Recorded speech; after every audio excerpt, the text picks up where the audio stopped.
Hello guys, welcome to my new channel biology made easy 9 to 12।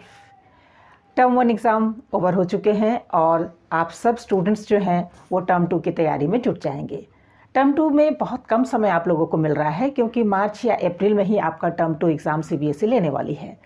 आपके पास मुश्किल से 2 महीने का वक्त है। ख़ास करके बायोलॉजी सब्जेक्ट में मैंने अपने 33 ईयर्स के एक्सपीरियंस में ये नोट किया कि बच्चे ज़रा घबराते हैं क्योंकि उनमें डायग्राम्स बनाना पड़ता है और बड़े बड़े टर्मिनोलॉजीज़ होते हैं जिसको उच्चारण करना ही मुश्किल है, तो लर्न करना तो मुश्किल लगता ही है। हाँ, स्टूडेंट लाइफ में हमने भी इस तरह का प्रॉब्लम फेस किया है, लेकिन बच्चों को पढ़ाते पढ़ाते हमने देखा कि किस तरह से बायोलॉजी सब्जेक्ट को ईजी एंड इंटरेस्टिंग बनाया जाए स्टूडेंट्स के लिए।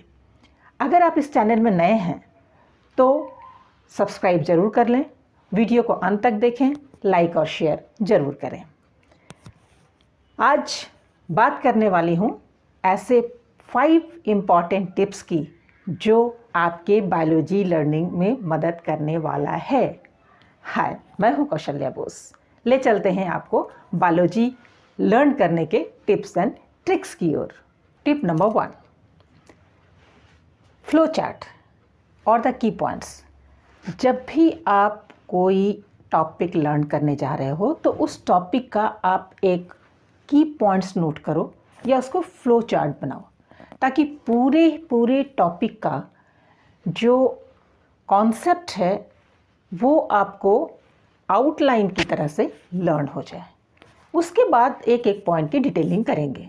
तो पहले टॉपिक का कॉन्सेप्ट, उसके बाद डिटेलिंग। Point number 2, picturisation. देखो, ये बहुत ही इम्पॉर्टेंट चीज़ है कि जो कुछ भी हम पढ़ रहे हैं उसका एक पिक्चर फॉर्म में ब्रेन में बैठना चाहिए। पिक्चर फॉर्म, और बायोलॉजी में तो ये बहुत ही आसान है।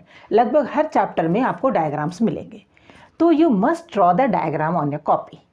तो जब डायग्राम बनाएंगे तो ये इम्पॉर्टेंट है कि आप डिफरेंट कलर्स, जो रेलिवेंट कलर्स हो, उसको यूज़ करें। और जब कलर्स आप यूज़ करते हैं तो वो पूरे डायग्राम जो है आपके ब्रेन में कलर के साथ स्थापित हो जाता है। सपोज आप ह्यूमन हार्ट बना रहे हो तो क्यों ना left and right part of the heart उसमें रेड एंड ब्लू कलर का इस्तेमाल करें, विच denotes oxygenated and deoxygenated blood. Apart from that, heart से निकलने वाले जो ब्लड वेजल्स हैं, जिस चेम्बर से निकल रहे हैं, उस चेम्बर के हिसाब से उसमें रेड या ब्लू कलर को आप इस्तेमाल करते हैं। तो ये आपके दिमाग में कई तरह से एक कॉन्सेप्ट को क्लियर करता है, not only the chambers of the heart but the type of vessels, the type of blood which is flowing inside. Okay, तो यह है पिक्चराइजेशन का बहुत ज़्यादा वैल्यू, खास करके बायोलॉजी में। टिप नंबर 3, यहाँ पर मैं बात करूँगी टर्मिनोलॉजीज़ की। स्पेसिफिकली क्लास 9 एंड क्लास 11 के सिलेबस में diversity in living world chapter है, जिसमें बहुत बड़े बड़े टर्मिनोलॉजीज़ हैं। एक्चुअली बायोलॉजी में ज़्यादा से ज़्यादा टर्म्स ग्रीक या लैटिन लैंग्वेज के होते हैं, जो हमारे लिए बहुत मुश्किल होते हैं प्रोनाउंस करना। तो इन टर्म्स को आप स्प्लिट करो, then understand the meaning and after that you try to pronounce. जब प्रॉपरली प्रोनाउंस हो जाए तब उसको लर्न करो। लर्न करने के बाद एटलीस्ट 5 to 10 टाइम्स उसको कॉपी में लिखो, सो दैट ये अच्छी तरह से आपको लर्न हो जाए। Number 4, the difficult terminology, how to learn. अब डिफ़िकल्ट टर्मिनोलॉजी को आप सारे दिन में बार बार बोल सको, उसके लिए इन टर्मिनोलॉजी को अपने दोस्तों के नाम के हिसाब से यूज़ कर सकते हो, यानी नामकरण करना। Use the terminology as names of your friends, your classmates. हम लोग तो स्टूडेंट लाइफ में अपने प्रोफेसर्स का भी नामकरण कर देते थे। अरे फलाने टीचर आ रहे हैं, फलाने टीचर क्लास में आ रहे हैं, फलाने टीचर लेट हो गए, फलाने टीचर आज एब्सेंट हैं। तो इस तरह से वो जो वर्ड है बार बार आपकी ज़ुबान पर आएगा, मज़ा लगेगा, हंसी ठिठोली वाली बात हो जाएगी आपस में ही, और वो टर्म बार बार यूज़ करने के चलते आपको लर्न भी हो जाएगा। स्पेसिफिकली उसके लिए आपको टाइम नहीं निकालना है, स्पेसिफिकली उसको रट्टा भी नहीं मारना है, उसको मज़ेदार ढंग से सारे दिन प्रोनाउंस करना है। 5th is the most important tip. It's very interesting. इसको आप अच्छे से समझो। ये टिप क्या है? विजुअलाइजेशन। और एसोसिएशन विथ फनी आइडियाज़ और अनकॉमन आइडियाज़। होता क्या है, आप अपने भी डे टू डे लाइफ में इस बात को फील करोगे कि हम देखते तो बहुत सारी चीज़ें हैं सारे दिन में, बट सारी चीज़ें याद नहीं रहती।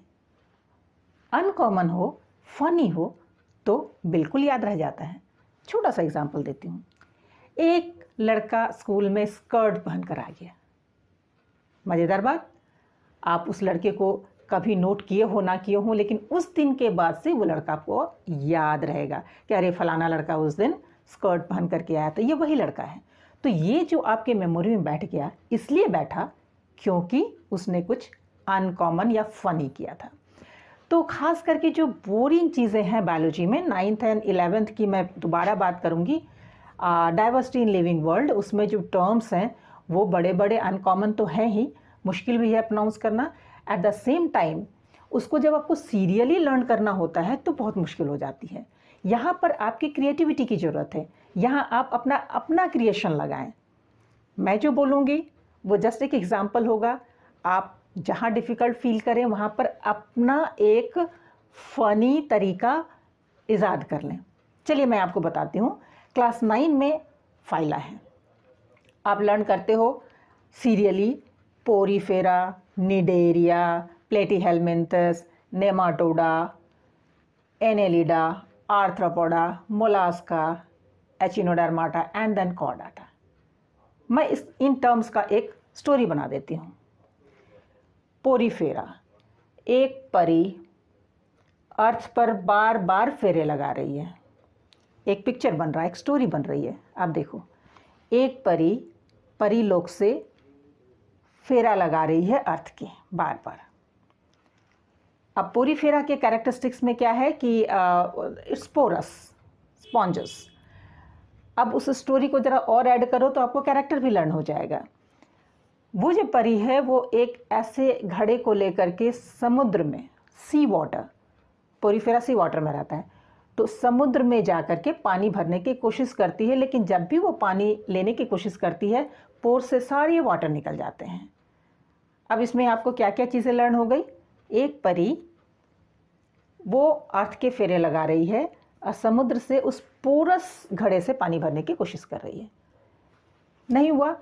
अब वो परी आती है कुम्हार के पास। ओके, वो नीड रिया है। नीड मतलब गूंथना, हाँ, आटा गूंथना, मिट्टी गूंथना।